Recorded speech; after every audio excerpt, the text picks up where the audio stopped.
नमस्कार दोस्तों, स्वागत है आपका अपने चैनल जतिन केयर क्लासेस पर। दोस्तों आज हम जो टॉपिक लेके आए हैं वो काफ़ी ज़्यादा महत्वपूर्ण टॉपिक है। दोस्तों यह भारत का राष्ट्रपति, दोस्तों आज का टॉपिक है भारत का राष्ट्रपति। तो भारत का जो राष्ट्रपति है दोस्तों, यह भारत का संविधानात्मक अध्यक्ष होता है और इसे हम भारत का प्रथम नागरिक कहते हैं राष्ट्रपति को। अर्थात भारतीय संविधान में, अर्थात हमारे देश में भारत का प्रथम नागरिक भारत का राष्ट्रपति माना जाता है। और इस प्रकार से दोस्तों राष्ट्रपति से संबंधित जो अनुच्छेद हमारे भारतीय संविधान में मिलते हैं उन सभी अनुच्छेदों को हम एक साथ देखेंगे दोस्तों, और इन्हें एक साथ एक वीडियो में लाना काफ़ी ज़्यादा टफ रहेगा, तो इसलिए इसके लिए हम दूसरा वीडियो भी बनाएंगे।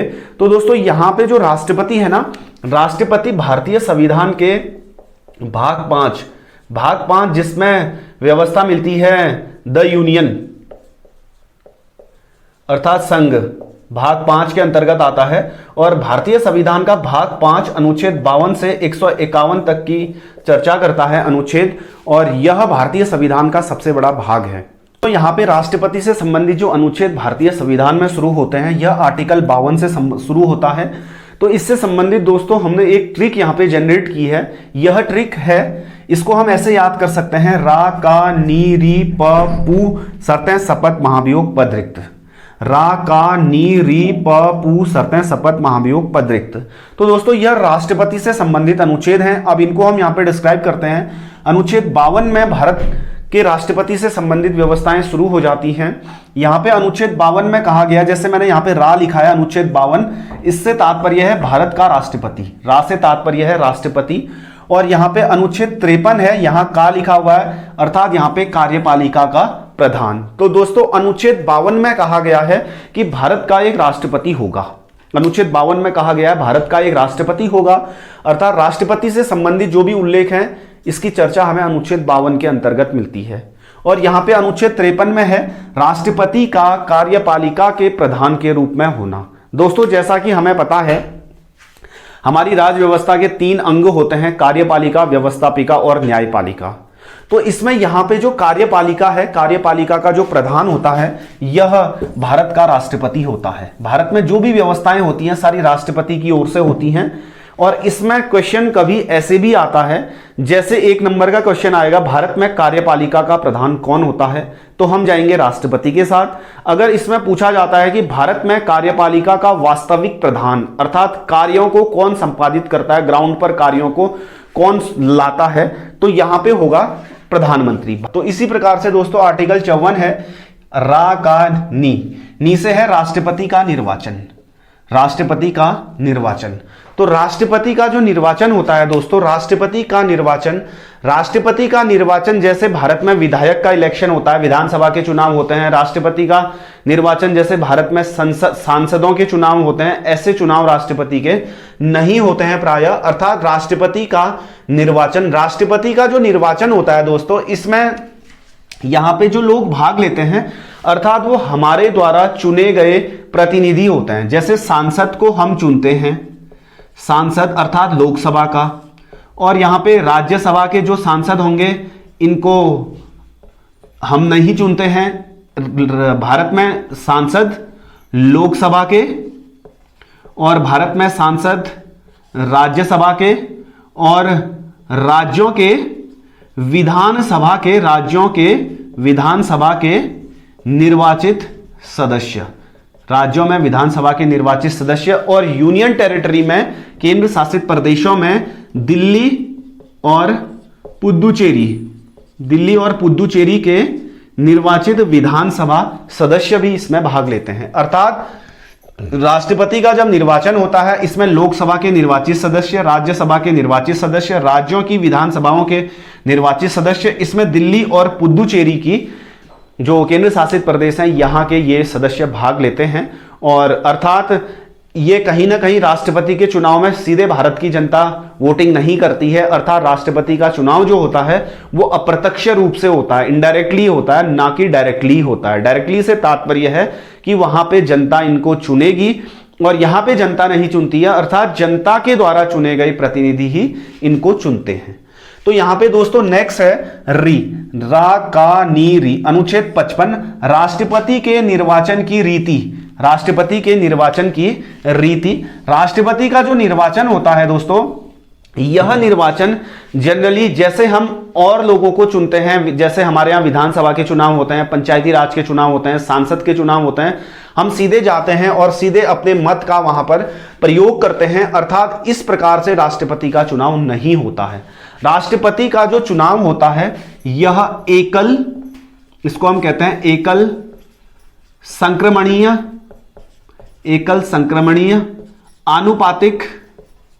आनुपातिक रेशियो, एकल संक्रमणीय आनुपातिक मत प्रणाली, एकल संक्रमणीय आनुपातिक मत प्रणाली के आधार पर राष्ट्रपति का चुनाव होता है। अब ये एकल संक्रमणीय आनुपातिक मत प्रणाली क्या है, यहां पर होता क्या है ना कि जैसे दोस्तों हम विधानसभा के चुनाव में पार्टिसिपेट करते हैं, भाग लेते हैं, जनता वहां पे लोगों को चुनती है, तो इसमें सीधे सीधे क्या होता है, जनता जैसे भाग लेती है, तो जैसे मुझे जो मेरे पसंद का उम्मीदवार है, हम गए, वोट दिया और हम घर को आ गए। यहां पर ऐसा नहीं होता है, ठीक है। तो इनके लिए जो एकल संक्रमणीय आनुपातिक मत प्रणाली अर्थात रेशियो के आधार पर राष्ट्रपति का जो भी चुनाव होता है, यहां पर जो विधायक और जो सांसद यह वोट देते हैं। अब जैसे विधायक कोई जाएंगे, जैसे हमारा राज्य है, हमारे राज्य हैं, राज्य हमारे देश में 28 हैं, 28 राज्यों में विधानसभा की सीटें होंगी, विधानसभा की सीटें 28 राज्यों में ज्यादा होंगी। जैसे हमारी संसद है, संसद में लोकसभा और राज्यसभा हैं। लोकसभा से 543 सदस्य यहां पर निर्वाचन के लिए आते हैं और राज्यसभा से 233 सदस्य यहां पर निर्वाचन के लिए आते हैं। तो इनकी संख्या टोटल हो जाती है 776 अर्थात 776 एमपी मेंबर ऑफ पार्लियामेंट राष्ट्रपति के चुनाव में भाग लेंगे। और राज्यों की जो विधानसभा है, हमारे राज्य भारत में कुल 28 हैं, 28 राज्यों में जो सांसद होंगे, विधानसभा सदस्य होंगे, विधायक होंगे, ये कहीं ना कहीं बहुत ज्यादा होंगे। तो इसमें क्या करते हैं ना दोस्तों कि एक विधायक का, अर्थात इसमें होता क्या है कि एक विधानसभा के सदस्य का मत निकाला जाता है। जैसे राज्य में इतने हमारे यहां क्या है, विधानसभा के सदस्य हैं, तो हम इसमें क्या करते हैं, एक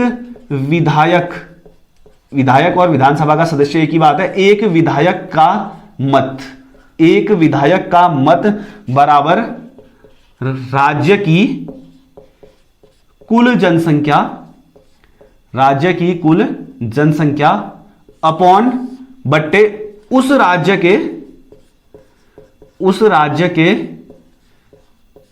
कुल विधानसभा सीटें, उस राज्य की कुल विधानसभा सीट इंटू 1/1000। तो ये निकलता है हमारे यहां पे एक विधायक का मत मूल्य।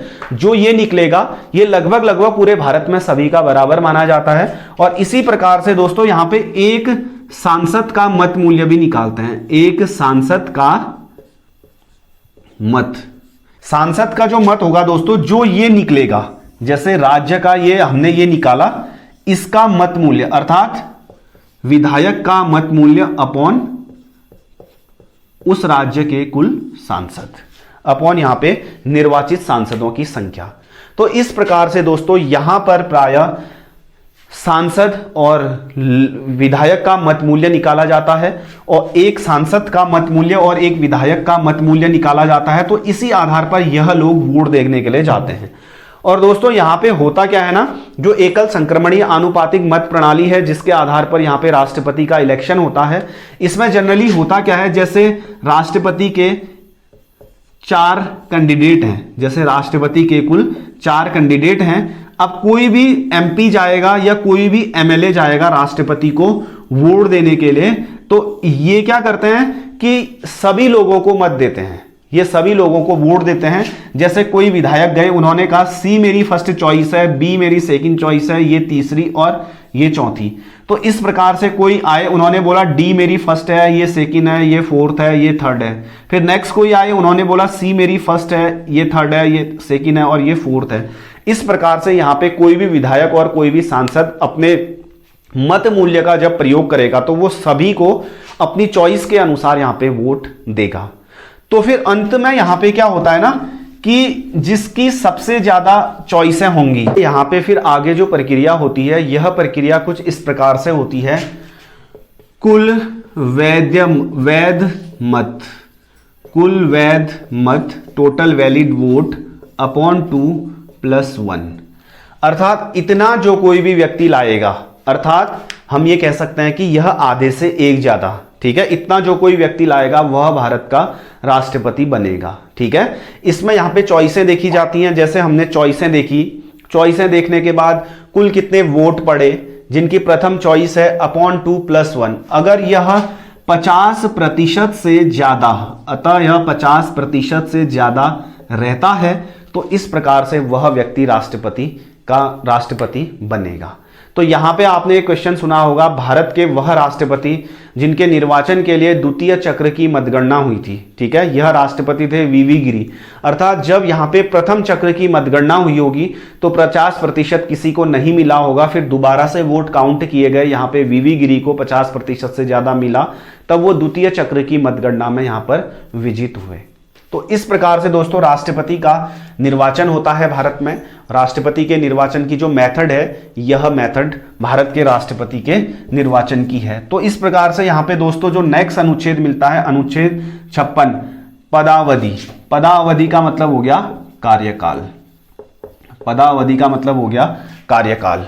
हमारे संविधान में यह कहा गया है कि भारत का जो राष्ट्रपति होगा उसका कार्यकाल 5 वर्ष का होगा। हालांकि 5 वर्ष से पूर्व भी भारत के राष्ट्रपति स्वेच्छा से अपना रिजाइन दे सकते हैं, या भारत के राष्ट्रपति महाभियोग में लिप्त पाए जाते हैं तो संविधान के हनन के तहत तो यहां पे भी 5 साल से पूर्व उपराष्ट्रपति को वह अपना रिजाइन दे सकते हैं। मैं किसी पेपर में 1 नंबर का क्वेश्चन देख रहा था कि भारत के राष्ट्रपति अपना इस्तीफा किसे देते हैं, भारत के राष्ट्रपति अपना इस्तीफा उपराष्ट्रपति को देते हैं। तो नेक्स्ट यहां पे जो है दोस्तों अनुच्छेद 57 के तहत यह है राष्ट्रपति के पुनः निर्वाचन होने की शक्ति, अर्थात कोई एक व्यक्ति भारत का राष्ट्रपति बनता है, क्या वह दूसरी बार भी भारत का राष्ट्रपति बन सकता है।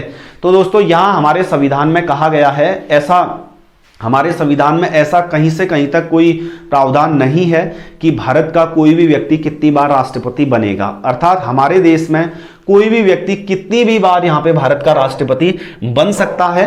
और यहां पे अन्य देशों की तरह हमारे देश में प्रावधान नहीं है। जैसे अमेरिका के राष्ट्रपति का कार्यकाल 4 वर्ष का होता है, अमेरिका का राष्ट्रपति मात्र 2 बार राष्ट्रपति बनता है। स्विट्जरलैंड के राष्ट्रपति का कार्यकाल 1 साल का होता है, और हमारे यहाँ के राष्ट्रपति, हमारे देश के राष्ट्रपति का कार्यकाल 5 साल का होता है।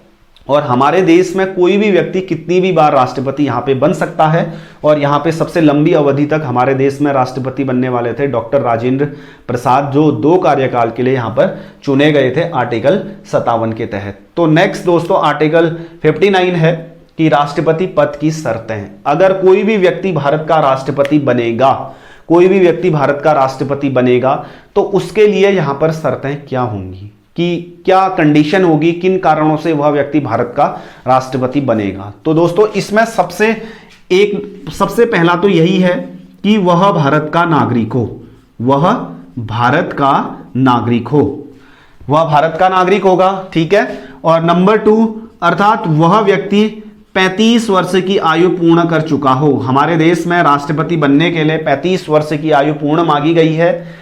वैसे भी क्वेश्चन पूछ सकता है राष्ट्रपति के लिए निर्वाचन आयु कितनी है, 35 ईयर, 35 साल की है।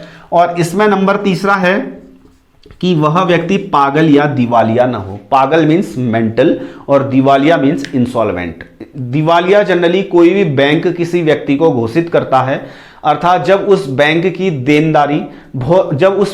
देनदारी बहुत ज्यादा हो जाती है, जितना पैसा उसके पास नहीं होता है, तो यहां पे प्राय उस व्यक्ति को इलेक्शन में खड़े होने का अधिकार नहीं होता है।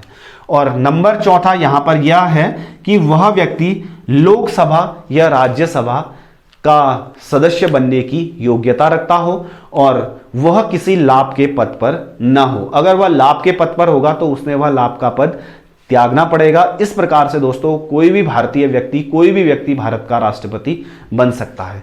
और भारत के राष्ट्रपति को बनने के लिए ना यहाँ पे 50 सदस्य अनुमोदक होते हैं और 50 सदस्य प्रस्तावक होंगे। जैसे हम किसी व्यक्ति को राष्ट्रपति बना रहे हैं, अब जैसे हमारे देश में क्या होता है कि राष्ट्रपति का जब इलेक्शन होता है तो जो एमपी होते हैं वो ही अनुमोदक होते हैं और वही प्रस्तावक होते हैं, अर्थात 50 सदस्य अनुमोदन करते हैं और 50 सदस्य उनका प्रस्ताव रखते हैं कि किसी व्यक्ति को राष्ट्रपति बना रहे हैं। सबसे प्रथम यही हमारे देश में है कि 50 अनुमोदक और 50 प्रस्तावक उस व्यक्ति के साथ होने चाहिए जो एमपी होंगे।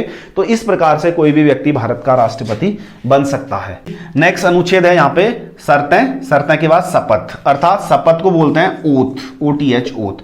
राष्ट्रपति जो शपथ लेता है, राष्ट्रपति जो शपथ लेता है, राष्ट्रपति जैसे जिस दिन राष्ट्रपति प्रायः निर्वाचित होता है राष्ट्रपति को शपथ दिलाई जाती है। 1 नंबर का क्वेश्चन आता है कि भारत के राष्ट्रपति को शपथ कौन दिलाता है। शपथ भारत के राष्ट्रपति को सर्वोच्च न्यायालय का चीफ जस्टिस, उच्चतम न्यायालय के मुख्य न्यायाधीश राष्ट्रपति को शपथ दिलाएंगे। और अगर किन्हीं कारणों से उच्चतम न्यायालय के राष्ट्रपति अनुपस्थित हैं तो कोई वरिष्ठ न्यायाधीश उच्चतम न्यायालय का भारत के राष्ट्रपति को यहां पर प्रायः शपथ दिलाते हैं। तो इस प्रकार से दोस्तों नेक्स्ट अनुच्छेद है महाभियोग। महाभियोग होता है इंपीचमेंट। अनुच्छेद 61 में मिलता है कि राष्ट्रपति पर महाभियोग। तो यहां पे राष्ट्रपति पर महाभियोग हमने भारतीय संविधान में अमेरिका के संविधान से लिया गया। 1 नंबर का क्वेश्चन पूछ सकता है भारतीय राष्ट्रपति पर महाभियोग किस देश के संविधान से लिया गया है। भारतीय राष्ट्रपति पर महाभियोग अमेरिका के संविधान से लिया गया है।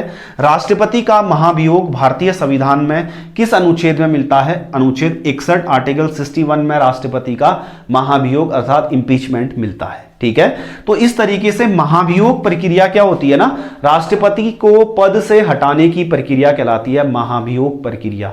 यह प्रायः संसद के किसी भी सदन में लाई जाती है। महाभियोग से तात्पर्य पद से हटाने की प्रक्रिया होती है। और जब भी राष्ट्रपति को पद से हटाया जाएगा, महाभियोग की प्रक्रिया होगी, राष्ट्रपति को 14 दिन पूर्व यहां पर सूचित करना अनिवार्य है। और राष्ट्रपति पर महाभियोग आएगा कैसे, जैसे संसद का कोई एक सदन राष्ट्रपति पर महाभियोग लाएगा। ठीक है, तो उस सदन के 1/4 सदस्यों के द्वारा वह महाभियोग प्रस्ताव हस्ताक्षर, उस महाभियोग प्रस्ताव पर हस्ताक्षर होने आवश्यक है। फिर उस सदन से 2/3 सदस्यों के बहुमत से वह पारित होगा और फिर संसद के दूसरे सदन में जाएगा। संसद के दूसरे सदन में जाएगा। संसद का दूसरा सदन इन चीजों की इंक्वायरी करेंगे, इन चीजों से संबंधित चर्चा करेंगे। जब वाकई में राष्ट्रपति किसी ऐसी चीज में लिप्त पाए जाते हैं तो वहां के भी 2/3 सदस्य यहां पर उस विधेयक को पारित करेंगे। तो इस प्रकार से राष्ट्रपति पर महाभियोग साबित हो जाएगा और राष्ट्रपति को अपनी बात रखने का यहाँ पे पूर्ण मौका दिया जाएगा। अगर चाहे तो राष्ट्रपति जब महाभियोग की प्रक्रिया चल रही होती है तो राष्ट्रपति स्वयं भी अपने पद से इस्तीफा दे सकते हैं, अर्थात राष्ट्रपति पर फिर किसी भी प्रकार से कोई महाभियोग की व्यवस्था नहीं चलेगी। तो नेक्स्ट जो हमारे संविधान में अनुच्छेद मिलता है यह है दोस्तों पद रिक्त। आर्टिकल 62 रा का नी री प पू शर्तें शपथ महाभियोग पद रिक्त। राष्ट्रपति का पद रिक्त से संबंधित उल्लेख कहां किया गया है, अनुच्छेद 62 में। तो दोस्तों यहां पर यह कहा गया है अनुच्छेद 62 में कि राष्ट्रपति का जो पद है, ठीक है, भारत का सबसे बड़ा पद राष्ट्रपति का पद, यह 6 माह से अधिक खाली नहीं रह सकता। अगर राष्ट्रपति की सडन डेथ होती है, राष्ट्रपति पर महाभियोग साबित होता है, अगर राष्ट्रपति अपने पद से इस्तीफा देते हैं, ठीक है, इन कंडीशनों में क्या होता है यहाँ पे कि भारत के जो उपराष्ट्रपति होंगे यह राष्ट्रपति का कार्य करेंगे, अर्थात इनको हम एक्टिंग प्रेसिडेंट कहेंगे, कार्यवाहक राष्ट्रपति। कार्यवाहक राष्ट्रपति हम इनको कहेंगे। भारत के पहले कार्यवाहक राष्ट्रपति थे वीवी गिरी। जब भारत के पहले राष्ट्रपति थे राजेंद्र प्रसाद, दूसरे राष्ट्रपति थे राधाकृष्णन, तीसरे राष्ट्रपति थे जाकिर हुसैन। जाकिर हुसैन भारत के पहले मुस्लिम राष्ट्रपति थे और जब जाकिर हुसैन राष्ट्रपति थे, इनकी डेथ हुई थी, उस समय भारत के उपराष्ट्रपति थे वीवी गिरी। वीवी गिरी को यहां पे भारत का राष्ट्रपति बनाया गया। वीवी गिरी को भारत का राष्ट्रपति बनाया गया और फिर वीवी गिरी द्वारा भी, और यह भी कहा गया है हमारे देश में कि अगर राष्ट्रपति का पद खाली होगा तो उपराष्ट्रपति कार्य करेगा और उपराष्ट्रपति का पद खाली होगा तो भारत में सर्वोच्च न्यायालय के चीफ जस्टिस राष्ट्रपति का कार्य करेंगे। ऐसा दोस्तों वर्तमान समय तक केवल एक बार हुआ है, जब जाकिर हुसैन की मृत्यु हुई थी। भारत के राष्ट्रपति थे जाकिर हुसैन, तो इनकी मृत्यु हुई थी। इनकी मृत्यु के उपरांत वीवी गिरी उस समय उपराष्ट्रपति के पद पर थे, तो उनको राष्ट्रपति का पद दिया गया था। बाद में उन्होंने भी राष्ट्रपति का चुनाव लड़ा था। तो राष्ट्रपति का जब उन्होंने चुनाव लड़ा था तो उन्होंने कार्यवाहक राष्ट्रपति के पद से इस्तीफा दिया था। तो इस प्रकार से यहाँ पे MS हिदायतुल्लाह थे, जो भारत के सर्वोच्च न्यायालय के उस समय चीफ जस्टिस थे, तो उन्होंने भारत में राष्ट्रपति का पद संभाला था। तो इस प्रकार से वर्तमान समय तक भारत के जितने भी चीफ जस्टिस हैं, 48 से 49वें नंबर के अभी चीफ जस्टिस हैं, तो इन चीफ जस्टिसों में से MS हिदायतुल्लाह एकमात्र ऐसे चीफ जस्टिस हैं जिन्होंने भारत के राष्ट्रपति के पद पर कार्य किया है। तो दोस्तों ये आज का टॉपिक है। इसमें से काफ़ी ज़्यादा प्रश्न हमारे पेपरों में पूछे जाते हैं। अगर हम इनको अच्छे से एक कमांड बनाते हैं, अच्छे से याद करते हैं, तो राष्ट्रपति से संबंधित जितने भी प्रश्न होते हैं वो हमारे कंप्लीट हो जाते हैं। दोस्तों इनमें से बहुत ज़्यादा क्वेश्चन पूछे गए हैं। राष्ट्रपति का महाभियोग किस अनुच्छेद में मिलता है? आर्टिकल 61 में मिलता है। तो यहाँ पे पूछा गया है राष्ट्रपति का निर्वाचन किस अनुच्छेद में मिलता है? आर्टिकल 54 में। भारत के राष्ट्रपति का उल्लेख किस अनुच्छेद में मिलता है? आर्टिकल 52 में भारत के राष्ट्रपति का अनुच्छेद मिलता है। या भारत का प्रथम नागरिक कौन है? राष्ट्रपति। भारत में कार्यपालिका का प्रधान कौन होता है? राष्ट्रपति। भारत में कार्यपालिका के वास्तविक प्रधान कौन होते हैं? प्रधानमंत्री। राष्ट्रपति बनने के लिए व्यक्ति की उम्मीदवार की आयु कितनी होनी चाहिए? 35 वर्ष राष्ट्रपति उम्मीदवार की आयु होनी चाहिए। इसमें इनके राष्ट्रपति के चुनाव में वोट कौन कौन देते हैं? राष्ट्रपति के चुनाव में लोकसभा के निर्वाचित सदस्य, राज्यसभा के निर्वाचित सदस्य, राज्य विधानसभाओं के निर्वाचित सदस्य, दिल्ली और पुदुचेरी केंद्र शासित प्रदेश के विधानसभा के निर्वाचित सदस्य। दोस्तों इसमें विधान परिषद के सदस्य भाग नहीं लेते हैं। विधान परिषद के सदस्य इसलिए भाग नहीं लेते क्योंकि विधान परिषद हमारे पूरे देश में नहीं है। विधान परिषद भारत के केवल वर्तमान में 6 राज्य में है। तो दोस्तों ये आज का टॉपिक था। आपको आज का टॉपिक पसंद आता है तो इसको अधिक से अधिक मात्रा में लाइक, शेयर, सब्सक्राइब जरूर करें। थैंक यू दोस्तों।